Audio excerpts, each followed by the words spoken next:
Good afternoon, everyone. We will be starting the webinar in about 1 minute.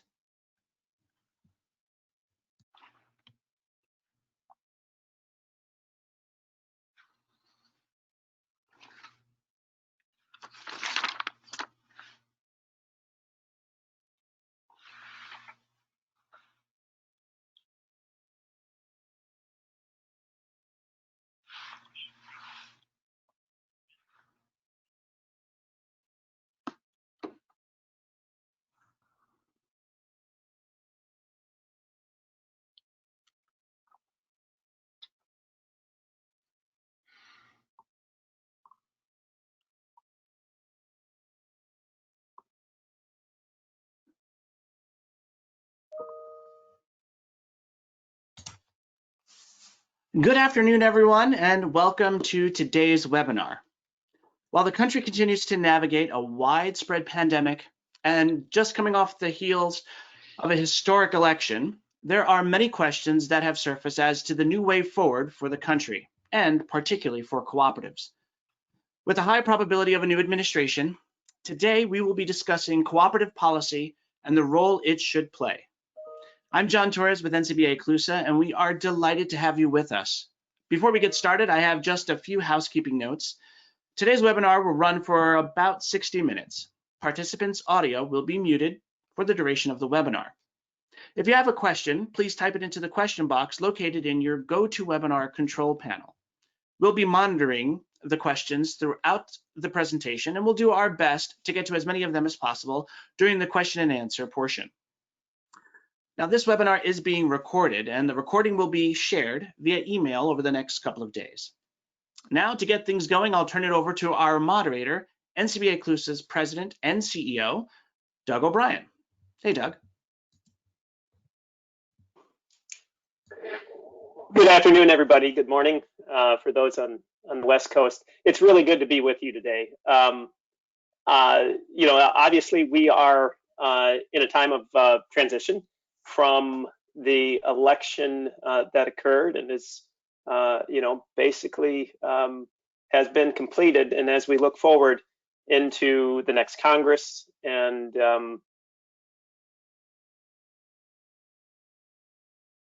we are looking forward as a cooperative community to continue to partner with and support policymakers as they look for solutions to the critical challenges today.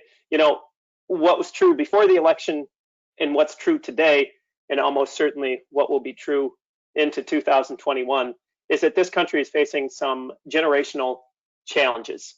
Challenges around both the public health and the economic impact of COVID-19, challenges around inequality and racial equity, challenges around the nature of work, and our response to climate change. Now, no matter who was our elected official at that time, these challenges were here. And the great thing about cooperatives is that we are positioned to be an effective partner. And the reason we are positioned to be an effective partner in policymaking is that the solutions that cooperative business models provide have been proven. They've gone to scale.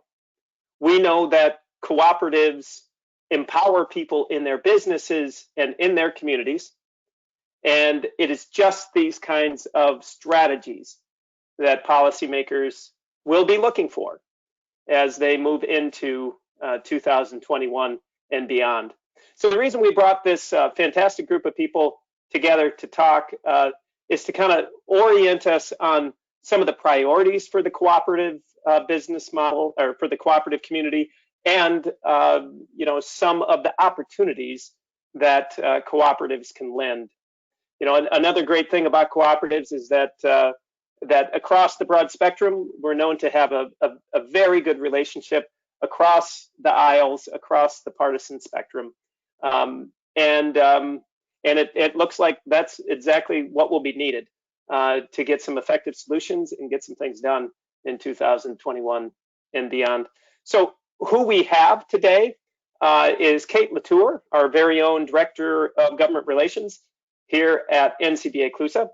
We also have Josh Kramer, who is the Executive Vice President for the North Dakota Rural Electric Cooperative Association. And then rounding up will be John Holtzclaw. He's the Executive Vice President for Strategic Initiatives at the National Cooperative Bank. So we look forward to hearing from these three experts. We've got plenty of time for conversation. Please use the comment and the Q&A section. We'll curate those questions to the panelists, and we'll try to make this as conversational and as rich as possible. So again, thanks for being with us today. And first, I'm going to hand it off to Kate LaTour with NCBA CLUSA. Kate. Thanks, Doug. So I'm going to start off with a little bit of landscape setting and then kind of round out with some of NCBA CLUSA's big priorities. So starting actually before we look ahead to 2021, what we have remaining in the lame duck session, we know that congressional appropriations runs out on December 11th. Actually, just today, the Senate released new bill text that would fund the federal government through the end of the fiscal year. So we're still sorting through that, checking out the co-op priorities within that bill text. But it is good to see that there's kind of a long-term plan for funding. The other issue, of course, top of mind is a relief and recovery bill to respond to the COVID-19 crisis. Top party leaders are still deciding kind of which route is most politically advantageous. And ultimately, what we have is a pretty big divide between House Democrats, Senate Republicans, and it's not entirely clear how the Trump administration will approach the relief package either. So still a little bit to be seen there. But I think, whether it's a lame duck session or in a new administration, one of our top priorities will remain making sure that co-ops of all types are eligible for federal programs. We saw that on the Economic Injury Disaster Loan Program and worked through some of those issues with the Paycheck Protection Program as well. So maintaining that parity for any federal relief that comes. And so now kind of looking ahead to 2021, starting in Congress, I first want to recognize and the co-chairs of our bipartisan Congressional Cooperative Business Caucus, Representative Mark Pocan and Representative Jim Baird, were both reelected for another term. So we will continue to build that caucus out and elevate those partnerships, bringing to the forefront co-op issues and opportunities in the House of Representatives. So on the House side, Democrats will maintain the majority in the House, but there are some notable committee changes. For our folks who work in the rural communities, the House Agriculture leadership will change for both Democrats and Republicans. Colin Peterson of Minnesota lost his re-election, so several members are currently expressing interest in taking over that chairmanship, including David Scott from Georgia, Jim Costa from California, and Marcia Fudge from Ohio. On the Republican side, Mike Conaway has retired, and G.T. Thompson of Pennsylvania is expected to take that ranking member position. On the House Small Business Committee, Nydia Velasquez is expected to remain as the chairwoman. Again, congratulations to her, as she was also the 2020 co-op champion that we recognized this year. On the Republican side, ranking member Steve Shabbat is term limited for his ranking member position. So next in line for that gavel is Amada Radewagen from American Samoa. The other big change on the House committees, kind of most related to the co-op community, is House Appropriations, where Nita Lowy retired. And so similarly, there is several folks expressing interest to take over that gavel. Over on the Senate side, again, a big change on Senate Agriculture, where the chairman of the committee, Pat Roberts, has retired. John Bozeman of Arkansas is expected to take that chair. And Debbie Stabenow of Michigan is expected to stay on as ranking member. The other kind of notable change is expected on the Senate Small Business Committee because of some musical chairs with different committees.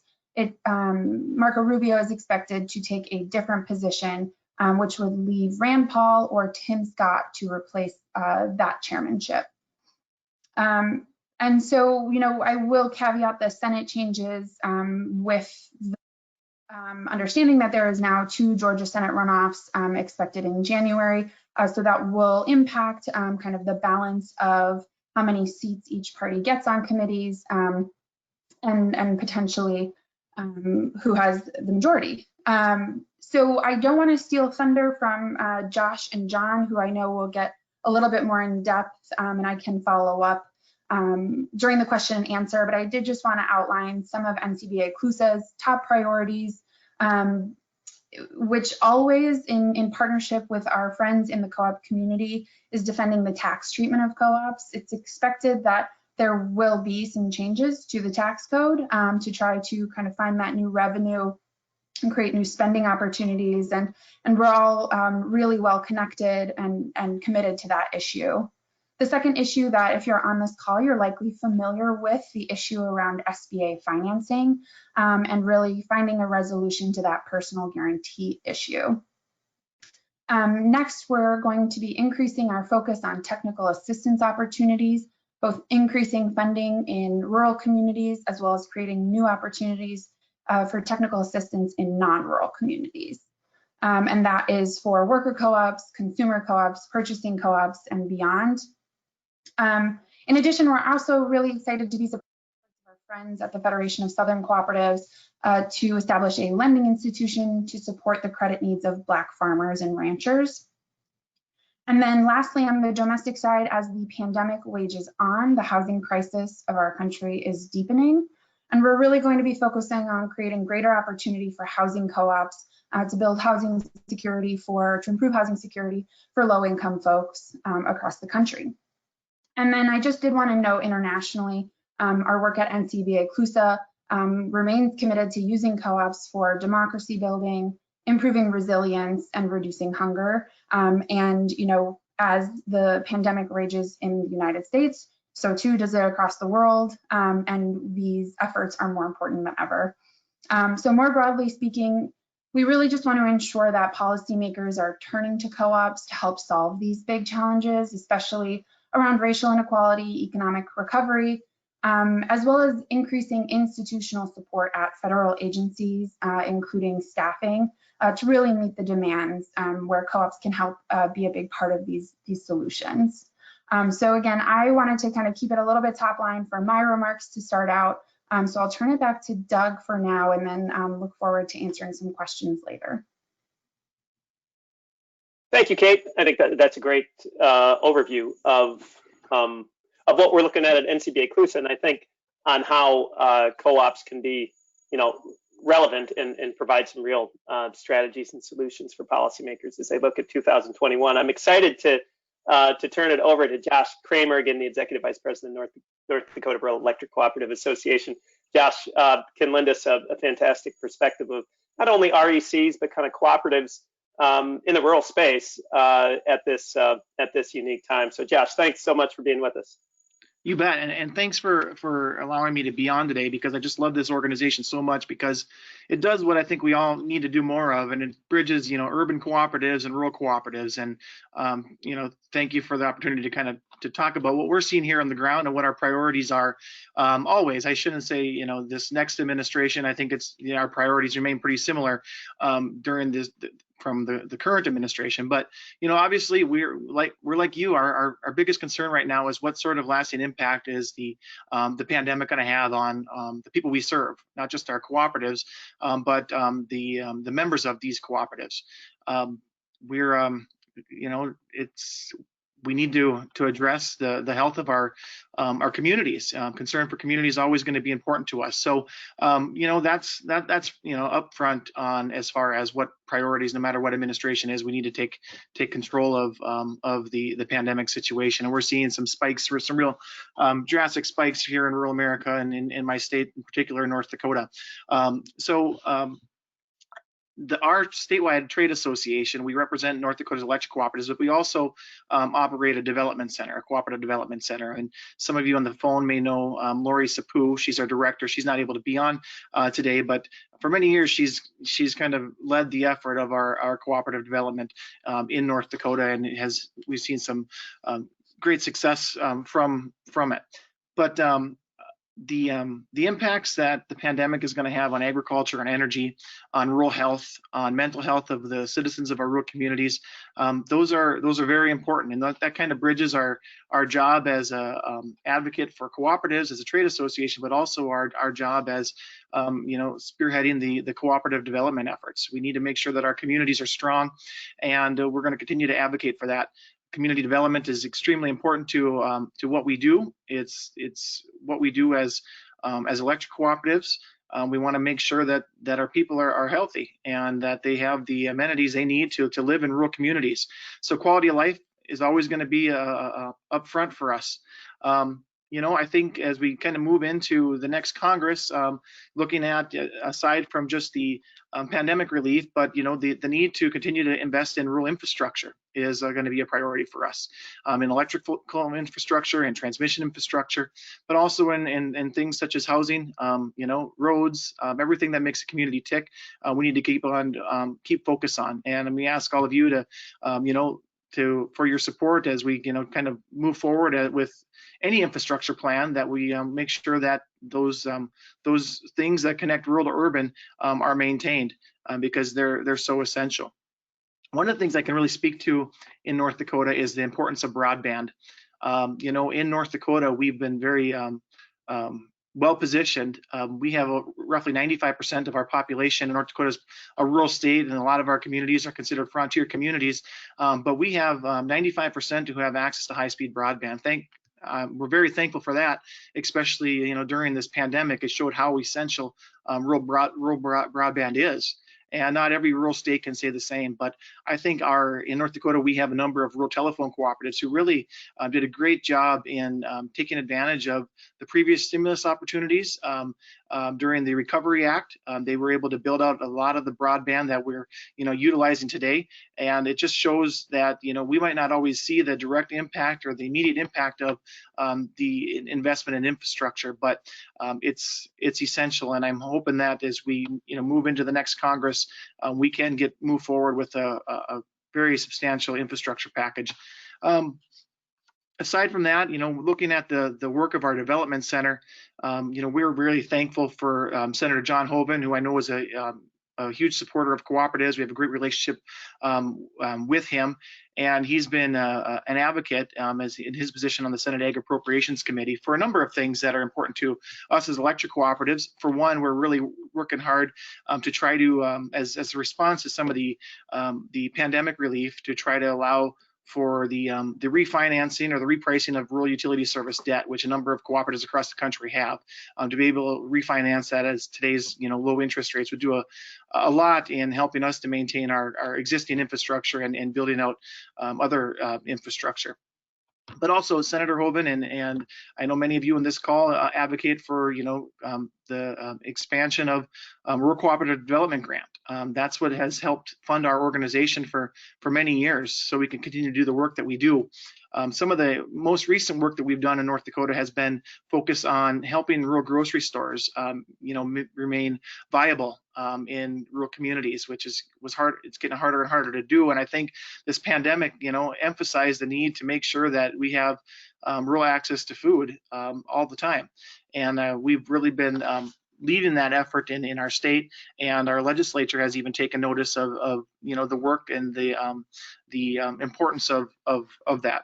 The Rural Economic Development Loan and Grant continue to be important to us as cooperatives and as rural communities, and we try to leverage that the best we can. But many of the things that Kate touched on, we're advocates for.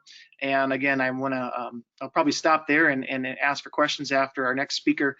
But again, this organization is so important, because I think as we talk about working together as a country, and no matter what your political preference are or beliefs are, we also have to work together between our urban folks and our rural folks, and try to realize that we need to work collectively if we're going to get things done. So Doug, I'll leave it at that and wait for questions.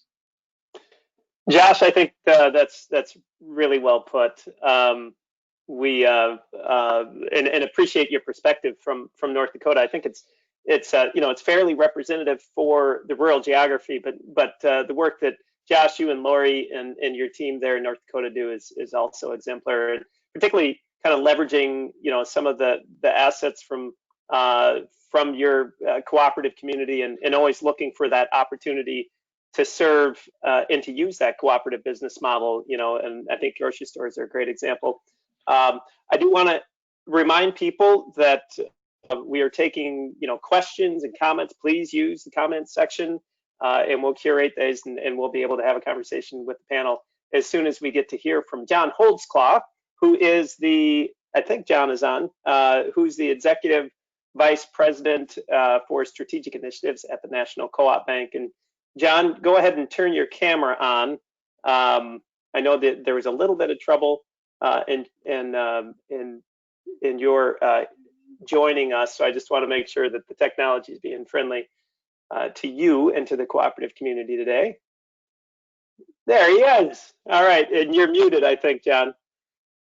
So that John, for people on the webinar, I'm guessing John is familiar. John's a great leader, certainly within the National Cooperative Bank, but John has navigated Washington, D.C. For his entire professional career, both on and off the Hill. Is a real leader in the CDFI community as well, and we look forward to John's perspective on kind of where we are in this transition, where cooperatives fit. Not the first one you've ever seen, John. So thanks for being with us today. John, I can't hear you. Is that better?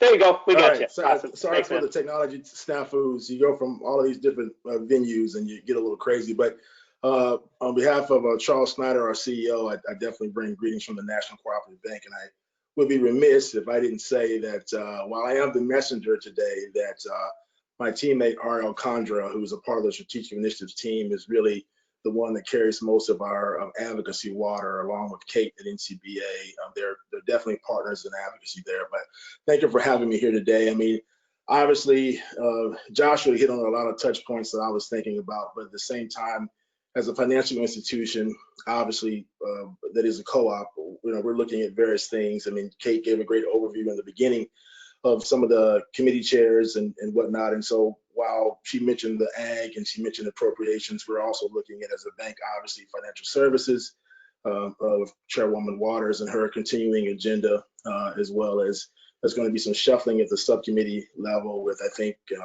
Congressman Meeks going over to possibly Foreign Affairs, and David Scott, who may possibly be the new ag chair. So we're going to lose definitely some financial services champions there, as well as on the Senate side, having Sherrod Brown as ranking member is good, but getting a sense that Senator Toomey from Pennsylvania, who is not running in 2022, will be the new banking chair. So having to cultivate a relationship there is vitally important. And just obviously from a customer standpoint, in the COVID pandemic world that we live in, we want to continue to provide great access as well as great services to our customers. We are owned by our members, and we take great pride in that, and have strong belief in the cooperative principles. And so once all the dust clears, we'll be sitting back and looking at what the new regulatory heads of the new administration are, the new folks inside the White House as well, that will impact us as a financial institution, as well as with any possible aid package coming out, just like we did in the last package where we got a chance to do some work with the PPP. I'm sure banks are going to be called upon again to help with the distribution of some of this government funding in low and moderate communities as well. So, that's from a financial services standpoint. And part two of this, I just wanted to look at, us as an advocate. Obviously, we take great pride in doing a lot of work with NCBA, CLUSA, and one of the things that we're trying to do internally is obviously monitor any opportunities for co-ops to be included in any future COVID relief bills, identify potential leaders on the House and Senate as they come in as new members, basically introduce cooperatives to the new members of Congress, be it what party, be it what chamber they're in. RL's working really hard, again, trying to resolve the SBA personal guarantee issue for cooperatives. In the years past, and we haven't done it in the last couple of years, this was a big agenda item for us before the pandemic. We really wanted to have another congressional briefing. We used to do those pretty regularly back in the day. And I always thought that they went over really well. And it really wasn't about the numbers. It was about, I would say I would rather have quality than quantity in a congressional briefing. And so we would do a lot of those in concert with NCBA, which I think went over very well. And then any banking co-op related issues obviously are very important to us, and many opportunities. It's interesting right now that I'm seeing, not at a national level, but we're starting to see with DC doing their limited equity co-op, the task force commission had a call last week with another major city in the Midwest, and I've talked to some folks out in the Bay of California who want to try to find a viable way to have some affordable housing in their different areas, be it the Bay, be it Milwaukee, which was the city that I talked with. And so you're starting to see from a federal all the way down to a local or municipality level this new interest in cooperatives and how they can help individuals in their lives, either worker cooperatives, either housing cooperatives. And I think the bank wants to be a big part of that. And then thirdly, in the last hat today that I promised, I'm trying to go as quick as I can. I'm honored to be the board chair of the Cdfi Coalition here based in Washington, DC. It's a national coalition that represents community development financial institutions, and or CDFIs. And for those of you who don't know what that is, they were created in 1994 in the Regal Act to basically be financial intermediaries in lieu of almost like an alternative to banks. And so you have various kinds. You have loan funds, you have community development banks, and then you have community development credit unions. Obviously, community development credit unions are co-ops, and so we do a lot of work with them. And so as the board chair, I'm really trying to keep abreast of all the things that are happening on Capitol Hill. There was $1 billion in the HEROES Act that would bring much needed capital to CDFIs. And then there's, I think, 272 and 273 in the House and Senate bills. And so, that money can provide much needed financial assistance, loans, grants, whatever you want to call it, to low and moderate income communities across the country. Not to mention that there are 3 or 4 shared capital, New England LEAF, New England Cooperative Fund, others that are cooperative based in their principles. And obviously we want to keep them abreast of everything that's going on to try to get this money to where it needs to go. So those are all 3 of my hats. And I wanted to at least give a very broad overview from the financial institution standpoint, co-op standpoint, as well as being the board chair of the Community Development Financial Institution Coalition. Yeah, and that's a fantastic and quick summary of some really important perspectives at the moment. So, it's great to have John's perspective from those kind of different areas. Josh is still with us, Kate is still with us, and now we have time for a conversation. A number of questions are coming through. Our staff at NCBA CLUSA is putting those on a spreadsheet, and then I get to look at them, and then I'm going to ask the staff members. And but I'm going to start off, and then I'm going to go to the questions, but I'm going to do a moderator's question first to all 3 of our panelists today. On it's a question about the greatest, where's the path for for success for co-op policy? I mean, given where it looks like the election will land across the federal policy making bodies with the new administration and Congress, where do we think there might be the best chance for success in some of the priorities that you all talked about today? And John, you're still on screen. If you're game, maybe you can go first. And actually, I'm going to ask, as you do that, Josh and Kate, please join us on screen if you would. We're just going to have a panel conversation now. Awesome. Well, welcome to start, Doug. Thank you. I mean, immediately the first 2 things that I thought about is building upon the SBA victory from some years back, obviously allowing co-ops to take part in some of the guarantee programs. While we still have some more work to do, I think that we could hopefully build upon that. I mean, we're coming at a situation where Congresswoman Velasquez not only will be the chair of small business, but she'll remain on financial services. So it's kind of a 2-tiered piece there, and we'd like to be able to take advantage of that relationship. And so in my mind, building upon that, number one, and then number 2, not necessarily a policy piece. I want to think that we would be able to help the incoming administration with selections to the administration, people in HUD, people in other areas that understand the cooperative principles, because again, it's more important to have folks in place at USDA and other places that understand the principles as well as what we want as a cooperative community. So one policy, one administrative, one regulatory, but in my mind, those two are the low-hanging fruit as it relates to co-ops. That's a great point. Kate, Josh? Go ahead, Kate. I can chime in. I think a little bit kind of along the lines as what John was saying, but I think the co-op community has an opportunity to kind of be as dynamic as the model itself, and finding opportunities, whether that's in caregiving, childcare, home care, or veterans issues. There's a co-op solution for pretty much everything. That it's about creating that opportunity for people to use the co-op model, whatever that moving vehicle or top front burner priority is. And then again, I would just reiterate John's comment on having people who understand co-ops in influential positions. I think we've seen really clearly during the implementation of the economic injury disaster loan, just how little institutional knowledge there remains at the Small Business Administration, despite on an application where it says all co-ops are eligible, co-ops are still being denied because the ownership structure isn't understood. So I think building up that institutional knowledge, taking what we know at USDA, RBCS works, and expanding that across the federal government, I think are really big priorities. Great, good. Josh? Yeah, I'm going to shy away from kind of getting into the policy aspects, because I think John and Kate covered it well. But I really think, us as cooperative leaders, we gotta practice what we preach, right? We might have boards who have different political philosophies, and it's a time when we're talking about unity and coming together as a country.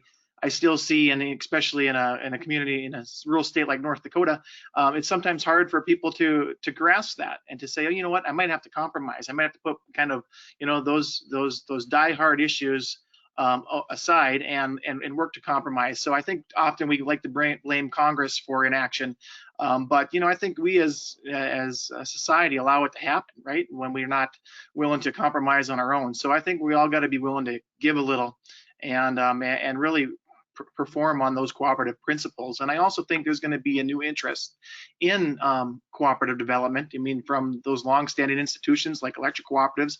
But I think when people are skeptical about government, you guys all know those things. I mean, we like to organize value-added agriculture, value-added cooperative businesses more locally, so we can take more control. And I just think it's kind of time to kind of do a gut check of our own cooperatives and say, are we really ready to move forward? Josh, I think that's a great point. We think about, of course, cooperators, probably pretty much everybody on this call, they know the 7 principles, and some people know part of the cooperative identity of the shared values, and 2 of those 5 shared values are democracy and solidarity. And I've been thinking a lot about those in the last couple of weeks. Democracy, obviously, exercising your right to vote, and it's got to be said just how astounding the participation was in this last week, but actually the last weeks and months, where right at 2/3 of all eligible voters across the country chose to vote. That's the highest since 1900, and probably more to the point, it's the highest since it's been recognized. Women's right to vote has been recognized. So I'd kind of say it's actually the highest. And I think that's a really important. People are they're moved to engage these days, and some of it is because of the kind of the tumult that Josh alluded to a little bit. But the fact of the matter is, co-ops need to be a place for solutions, for productive conversations, and it brings me to another one of those values, and that's solidarity. And by that meaning, everybody understands that they are part of a larger group that has a common interest. And we here in the United States, a number of the challenges we've been talking about, at the end of the day, people understand that more people need more opportunity, and co-ops have been proven, and we've got a fantastic story to tell policymakers. So let me go to the questions, and I want to talk a little bit about gig workers. So one of the kind of results that was negative for the co-op community was a state proposition in California. Prop 22, sought to overturn a state law that empowered workers and provided people, a better ability, particularly gig workers, a better ability to access job security and benefits. And there was some great strategy on how to leverage the cooperative business model to make that happen with a astounding amount of money from the opponents, from Uber and others that got overturned. So the question is, okay, here we are now. What do we do in terms of policy to help gig workers and those who are working in the platform economy? I'll start. If anybody else has ideas, please do chime in. So there's actually it's kind of a two-piece thing. I think there's actually opportunity in the current policy environment to use the cooperative business model for gig workers, and we see some examples of that. They're kind of, some of them are somewhat fledgling. Some of them are beginning to kind of get their feet under them and improve the model. But it's using our current, the policy of that we have in enabling legislation and in tax policy, and just having those who have that common interest of gig worker and incorporating as co-ops. There's a major co-op in Europe called Start.coop that is, or excuse me, Smart.coop, S-M-A-R-T. That's in perhaps 17 different countries. I was actually looking at it earlier this morning. That actually comes together, uses current policy and legislation, and it brings together gig workers to provide benefits, to provide some of those things that typically fully employed.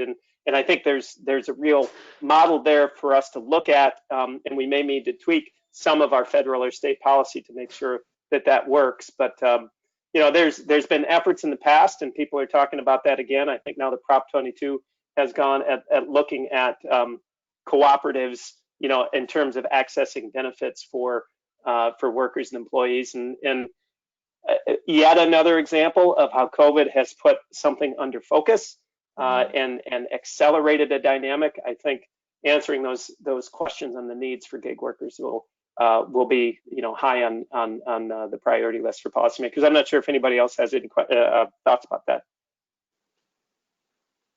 I would just add that the policy paper that NCBA CLUSA recently rolled out in partnership with the Urban Institute, supported by the Robert Wood Johnson Foundation, lays out these kind of umbrella issues where they can be used and applied to different policy situations. And I think it holds true for gig workers as well. And that's creating greater opportunity for affordable financing, increasing the opportunity for technical assistance to support the startup and growth of these platform co-ops, and then increasing education around them. And some of it is around local policymakers, local office holders, and some of it is around the gig workers themselves and educating, small business owners in the area and gig workers in the area that creating a platform for the workers to own can be this really exciting opportunity. I think all of the inequities that have been on just such clear display in recent months has kind of changed a lot of people's focus, and they're being more intentional about buying locally, being more intentional about who's receiving the profits, where they're putting their money. And I think that's a really good way to capture that. And just building on Josh's comments too, I did want to note that it just reiterates the importance of access to broadband and being able to participate in your economy wherever you are. So that's just my kind of additional notes on those. Kate, I'm really glad you flagged the policy paper, and I noticed that in the chat we've got the link. This is a 20-page policy paper that came up through 11 regional roundtables that we held in 2019 and 2020. Josh participated in the roundtable in Montana. Took a little trip over to Montana to be part of that roundtable, and of course, do take a look at those. And but I'll go ahead and go to the next question, and it has to do with sustainability, renewable energy, and the questioner makes the point that co-ops have a special relationship with their members. In the question, they talk about the members that those members who are customers, certainly consumer co-ops, RECs, our consumer co-op, food retail, etc. But then other types of co-ops too. I'll just add that to it, whether it's a farmer co-op or otherwise. Given the interest in in sustainability policy, climate policy, renewable energy policy, what do we see opportunities in this space for the cooperative business model? And I might, Josh, if it's okay, I'll ask you first, and then see if Kate or John have anything to add. Yeah, absolutely. I think there is going to be opportunity to, as we all know, technology is changing. So what wasn't possible 10 years ago when you're talking about energy generation is possible now. And I think the line that, as cooperatives, we kind of straddle is maintaining reliability. And how do we make sure that we can do that, but also meet the needs of our members? And some of our cooperatives we're growing in North Dakota, and in some of them we're decreasing. The farms are bigger. There's less people out there, and so when we talk about sustainability, it's from the energy side, but also from the community side. And how do we make sure that our communities are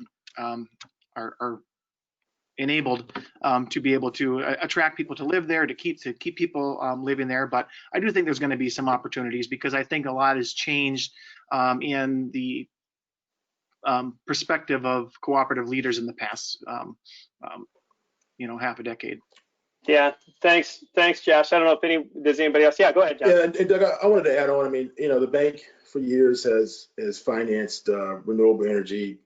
I've had a chance to sit on some advisory boards, and while I will say I only know enough to be dangerous from a finance standpoint, it's been really fascinating to learn a lot about some of the things. When Josh said broadband, he had me at broadband. We on the heels of the Southern Equity Fund that we did with a collaboration last year of partners to try to provide secondary capital to credit unions throughout the Southeast. The bank right now is currently looking at a new place-based strategy in the Southeast, not knowing what that is just yet. It could be broadband, but one of the most impactful conversations that I had was with the current NRECA president, Curtis Wynn, and his COO, Marshall Cherry, two great cooperators, who were talking to me about their pay as you save efforts, talking to me about all the various things that they're doing there. But the most important thing that hit me was, or what was most impactful, was that I asked Marshall, what was the biggest hurdle that you all were facing? And he said, broadband. And it's the eastern part of North Carolina, so I know it very well. But I was like, broadband, I didn't expect to hear that. And he said, because we want to be able to install these Nest-like thermometers in all of our homes for our members, so that we can get some of the feedback back after we winterized and done the weatherization and all that stuff, to give us some numbers so we can further help our member owners. And there's no broadband, and so therefore it really holds up some of the progress that continue to be made. And so this is something that, while it may or may not be a part of our place-based strategy in the Southeast, we've done some in Alaska, working with the Alaska Native corporations, but it's something that I really would like for us to find a way to continue to work with, either in communities and or out in rural parts of the country. So I just wanted to add that part, building upon broadband and rural electrics. Yeah, I think that's. I'm glad you brought that up, John. That's something that we've worked with. Kate and I have worked with NRECA and actually with Curtis and with others, and making sure there's actually some, there's different programs both within USDA and others to help RECs and others help people finance renewable energy and energy efficiency. I'm going to start. There's a bunch of good questions, so I'm going to go. I'm going to ask the panelists here to. We're going to go a little bit more quickly, because there's some great questions I want to get to them, and we can do some shotgunning. A question on sectors for focus or priority. So when we think about, given both the economic, the political, the socioeconomic environment we're in these days, what sectors do we see, where there's, opportunity to establish new co-ops, or maybe to convert co-ops, and that can make the greatest impact. And Kate, I'll shoot that one to you, and then John and Josh. Yeah, I don't think it necessarily behooves us to limit ourselves. Again, co-ops can fit in any sector, and they have this political sweet spot of wherever people fall on a political spectrum, co-ops have something that they want to support. I think, you know, again, prioritizing access to finance, access to technical assistance can create really great opportunity in small businesses. I think preserving existing businesses, whether that's helping a group of similarly located or similarly functioning small businesses form purchasing co-ops to reduce their overhead, forming co-ops to share employees, as we've seen in some rural states especially, preserving businesses as people decide to retire. If they decide this is, you know, a bridge too far for me, it's time for me to step out, and making sure that a community doesn't lose those goods or services that the business has provided. And then I think startups especially have a really great opportunity, not only with people perhaps with less wealth and less finance to be able to start a business, but knowing that co-ops are less risky because they spread the risk across all the owners. So I think I'll focus on small business opportunities, but with the caveat that I don't think we should take anything off the table. Good. Okay, Josh, John? I would say rapid fire.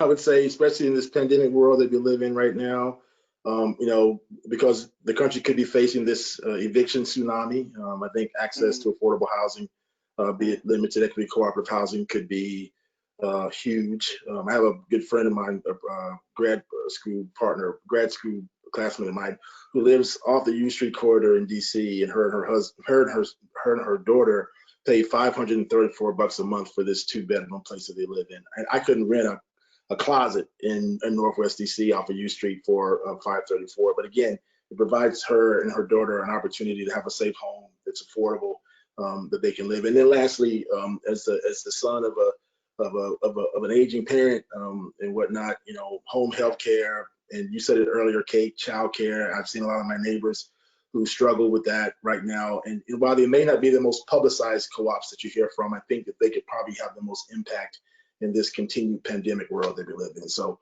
those are my rapid fire answers, Doug. Great. All right, Josh, anything to add? Yeah, I just echoing. I mean, childcare cooperatives are, you know, definitely needed across rural places like North Dakota.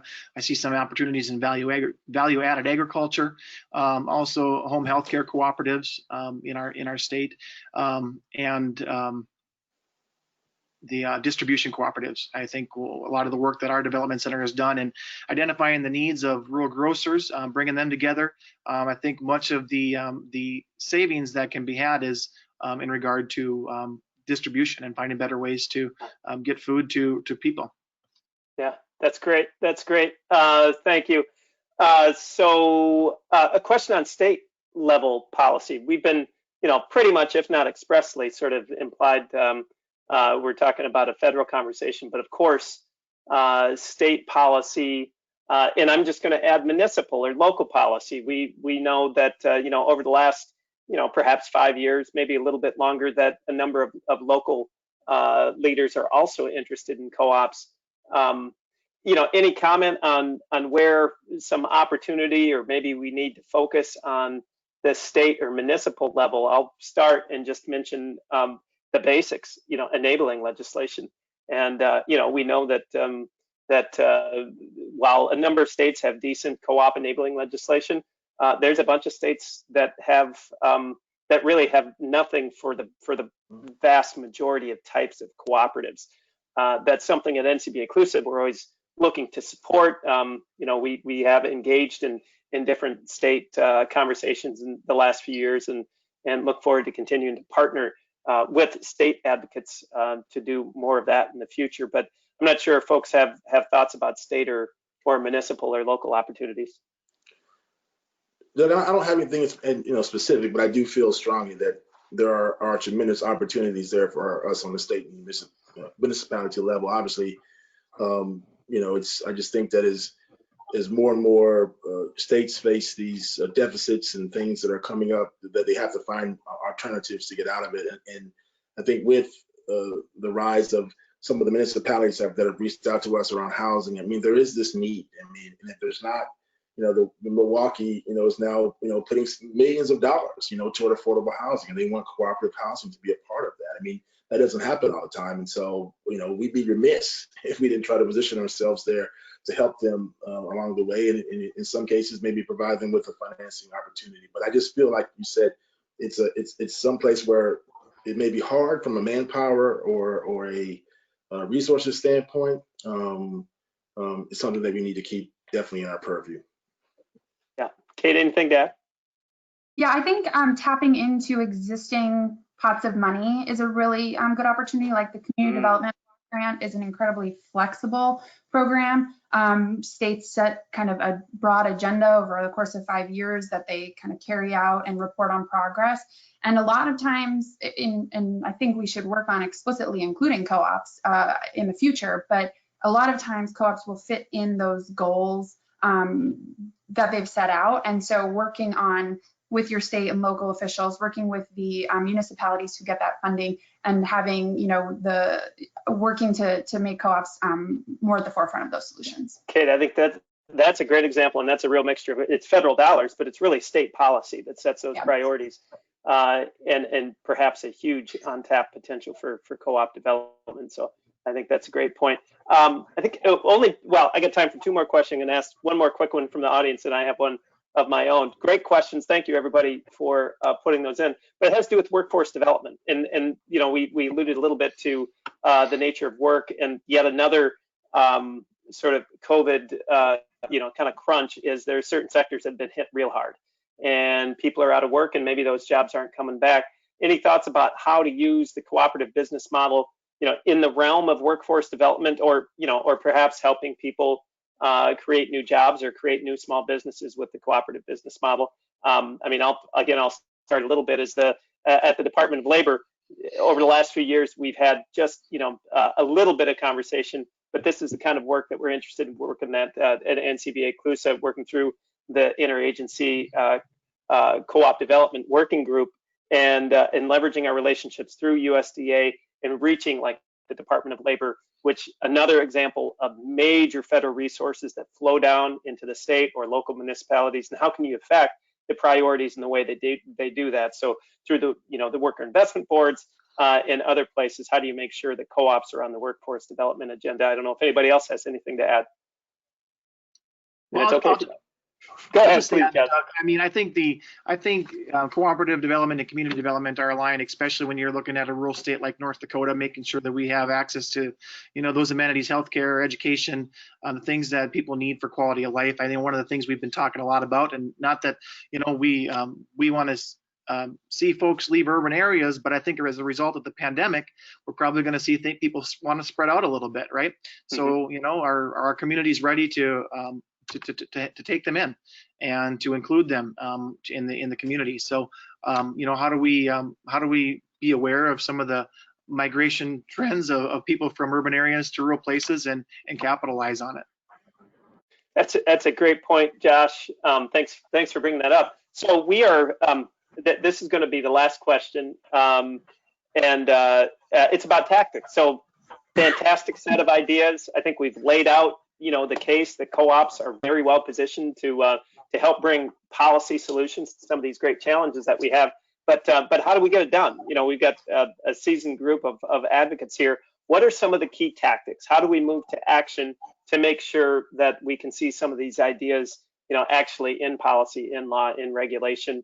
And John, I'm going to start with you. You've done a bit of advocacy over your very short and storied career. I have, and thanks for that, Doug. I mean, first and foremost, obviously, come at this as a entire industry, work very hard to speak with one voice on this, and I'm gonna be a little self-serving in this, and you probably know where I'm going. But I think also too to broaden the tent in regards to the advocates, and I think that what NCBA is doing from a diversity, equity, inclusion standpoint will aid in that effort, because again, we have to have a co-op community, co-op leaders that represent America, and it can't just be one set of folks and not another. And so I think that those 2 ways, speaking with one voice, coming together collectively as a community, but also being able to show the different faces of the cooperative community and not just one. That's a great answer, Josh. I'm going to put you on the spot and ask you to go next on tactics to move to action. Yeah, I think just, you know, continue to mainstream the cooperative business model. I think those of us who are part of a cooperative, we understand it. We understand how it works and its importance. But how do we mainstream it and allow folks that have problems to solve identify cooperatives as part of the solution? So it's whether it's education on the community level, state level, national level. Those who aren't a part of a cooperative, there's a lot of education that we need to provide to try to explain a little bit about the solutions that we can provide. That's right. Yeah, thanks, Josh. Kate? Yeah, this is my soapbox issue, so bear with me. I let you go last. I knew. Thank you. It really is. I mean, it's about relationship building. I think, I'm really proud of how extensively people voted. It's not over. Now we have to work with those people who are in office.